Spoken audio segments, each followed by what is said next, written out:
In today's video, I am going to be showing you how to make a plant pot with a built-in moss pole using nothing but this recycled water bottle. Stay till the end to see how this works out. What is up, guys? My name is Lithius and welcome to Roots Ready.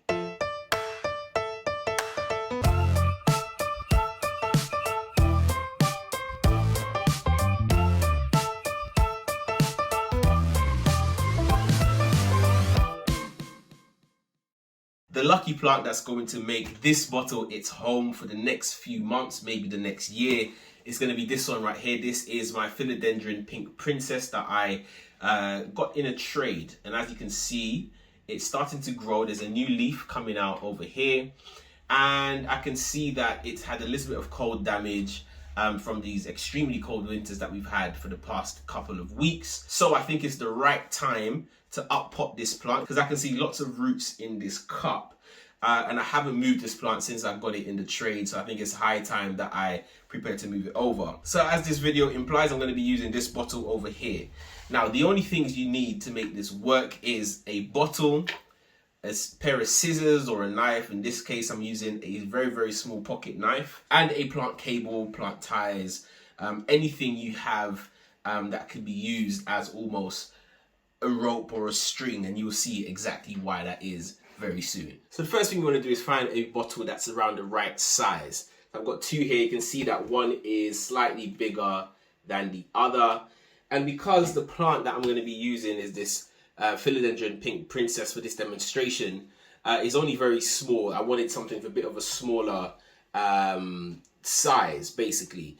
And this at the bottom here is going to be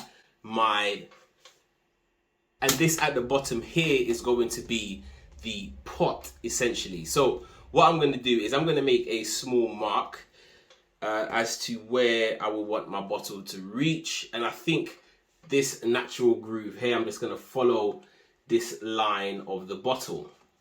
So be very careful when you're doing this. I'm going to make a small hole and just make a cut. So as I said, you can use a sharp knife or scissors to make this cut.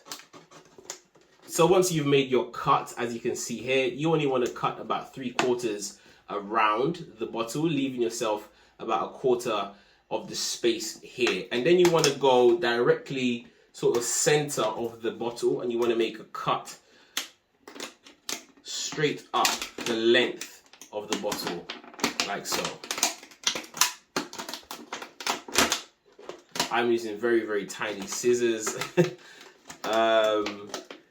But you can go ahead and use something that's a little bit larger, probably make your life a little bit easier as well. At the end, you should have something like this that cuts down the middle. So next, what you want to do is take off the top of the bottle.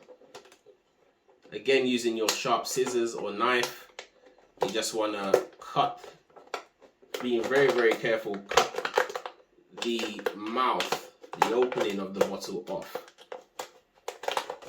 So that's done. That's a very rough edge. I'm going to clean that up just like so. So I've cleaned that up so it's not a sharp, jagged edge. And next, what you want to do is decide how thick or how thin you want your moss pole to be. I don't want mine too big.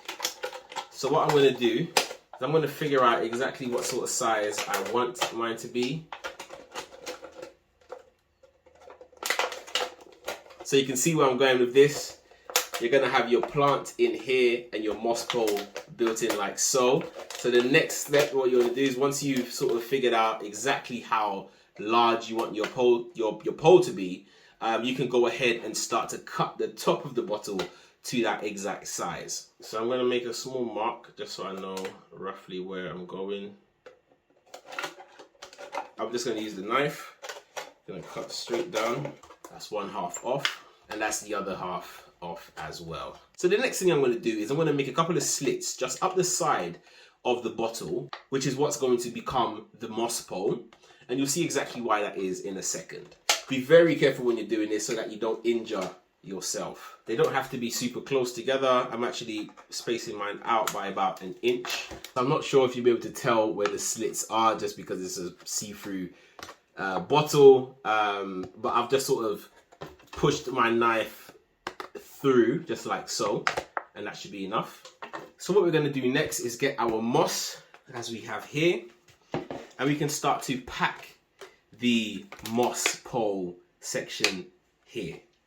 Now, as my Philodendron Pink Princess has been propagated in moss, I'm actually going to use some of this moss, or all of this moss, in the pole, just so that nothing goes to waste. This is all about how we recycle, reuse, and make for a sustainable plant hobby. This is really good, really healthy moss. So there we go. This is the Pink Princess. I'm going to put it to the side for a second. This is the moss I've pre-moistened, and I'm just going to start to layer this along my structure here.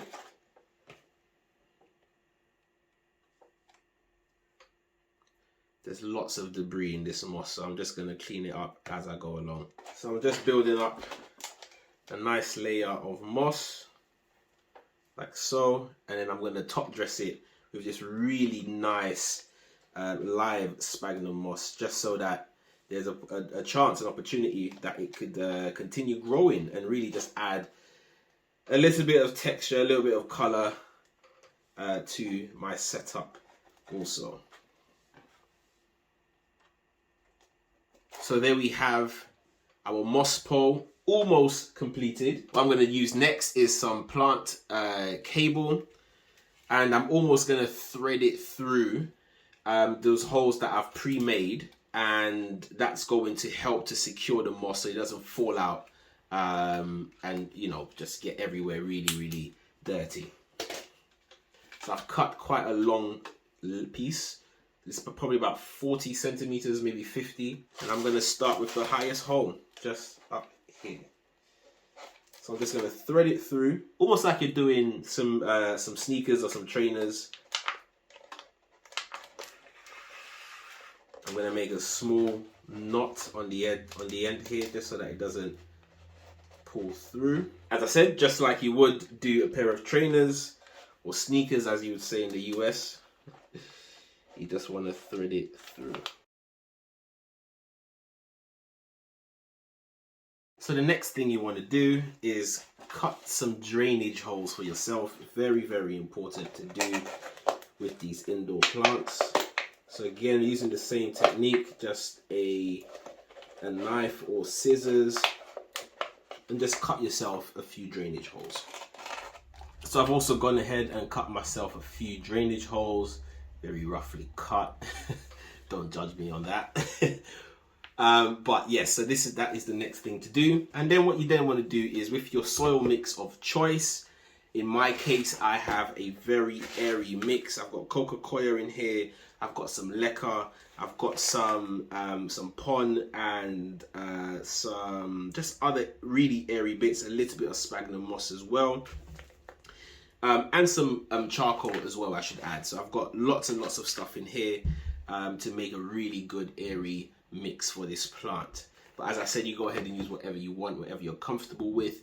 If you're someone who uses semi-hydroponics, you can again adapt this to your setting.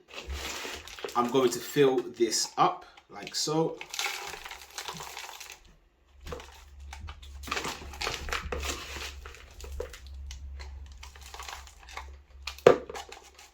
Just like so. Place my plants inside, being very careful not to damage any of the roots, because it is a bit of an awkward placement. And then I'll proceed to backfill.